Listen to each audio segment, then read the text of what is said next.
ఈరోజు కరెంట్ అఫైర్స్లో మొదటి ప్రశ్న. నేషనల్ మారిటైమ్ డే ఎప్పుడు? Answer April 5. నేషనల్ మారిటైమ్ డేను ప్రతి ఏడాది ఏప్రిల్ 5న జరుపుకుంటారు. అంతర్జాతీయ వాణిజ్యం, ఆర్థిక వ్యవస్థపై అవగాహన కల్పించడం దీని ముఖ్య ఉద్దేశం. రెండవ ప్రశ్న. ఎలక్ట్రానిక్స్ అండ్ మెకానికల్ ఇంజనీర్ల 33వ డైరెక్టర్ జనరల్గా ఎవరు బాధ్యతలు స్వీకరించారు? Answer JS Sidana. Lieutenant general JS Sidana electronics and mechanical ఇంజనీర్ల 33వ డైరెక్టర్ జనరల్గా బాధ్యతలు చేపట్టారు. ఐఐటి కాన్పూర్ నుంచి ఎంటెక్, పంజాబ్ యూనివర్సిటీ నుంచి ఎంఫిల్ పట్టాలను పొందిన ఆయన 1985లో సైన్యంలో చేరారు. మూడవ ప్రశ్న. ఫిన్కేర్ స్మాల్ ఫైనాన్స్ బ్యాంక్ ఏ బ్యాంకుతో విలీనమైంది? Answer AU small finance bank. AU small finance బ్యాంకులో ఫిన్కేర్ స్మాల్ ఫైనాన్స్ బ్యాంక్ విలీనమైంది. ఆర్బీఐ అనుమతించడంతో ఫిన్కేర్ బ్యాంకుకు సంబంధించిన అన్ని బ్రాంచులు ఏప్రిల్ 1 నుంచి ఏయూ స్మాల్ ఫైనాన్స్ బ్యాంక్ కింద కార్యకలాపాలు నిర్వహిస్తున్నాయి. నాలుగవ ప్రశ్న. మిత్ వర్సెస్ రియాలిటీ రిజిస్టర్ని ఏ సంస్థ ప్రారంభించింది? ఆన్సర్ భారత ఎన్నికల సంఘం. లోక్సభ ఎన్నికల్లో అసత్య ప్రచారాల వ్యాప్తిని అరికట్టడానికి భారత ఎన్నికల సంఘం మిత్ వర్సెస్ రియాలిటీ రిజిస్టర్ అనే వెబ్సైట్ను రూపొందించింది. ఎన్నికల సమయంలో అసత్య కథనాల వ్యాప్తిని అడ్డుకొని ప్రజలకు ధృవీకరించిన ఖచ్చితమైన సమాచారం అందించే ఉద్దేశంతో దీనిని రూపొందించినట్లు ఈసీ వెల్లడించింది. ఐదవ ప్రశ్న.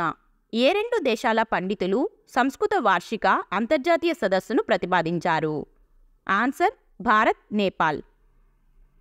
భారత్, నేపాల్ దేశాలకు చెందిన పండితులు సంస్కృత వార్షిక అంతర్జాతీయ సదస్సు నిర్వహించాలని ప్రతిపాదించారు.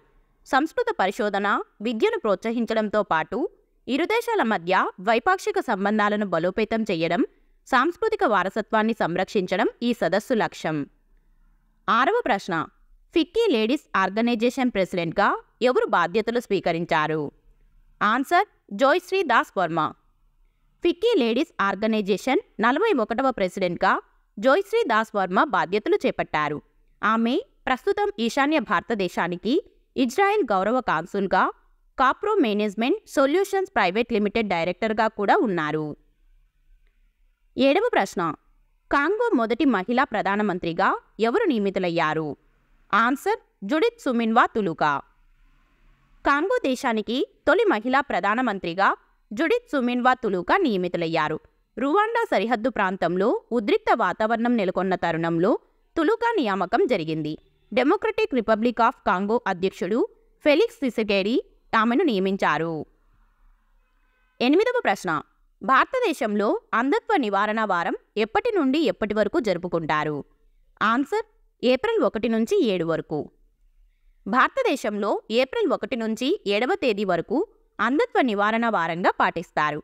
అంధత్వానికి కారణమయ్యే వివిధ అంశాల పట్ల అవగాహన కల్పించడం, దృష్టి లోపాల గురించి వాటి నివారణకు దోహదపడే విషయాలను సూచించడమే ఈ వారం లక్ష్యం. 9వ ప్రశ్న. ప్యారిస్ ఒలింపిక్స్కు అర్హత సాధించిన భారతీయ వెయిట్ లిఫ్టర్ ఎవరు? ఆన్సర్ మీరాబాయ్ చాను. భారత వెయిట్ లిఫ్టర్గా మీరాబాయ్ చాను ప్యారిస్ ఒలింపిక్స్కు అర్హత సాధించింది. మణిపూర్కు చెందిన మీరాబాయ్ ఒలింపిక్స్కు అర్హత సాధించడం వరుసగా ఇది మూడోసారి.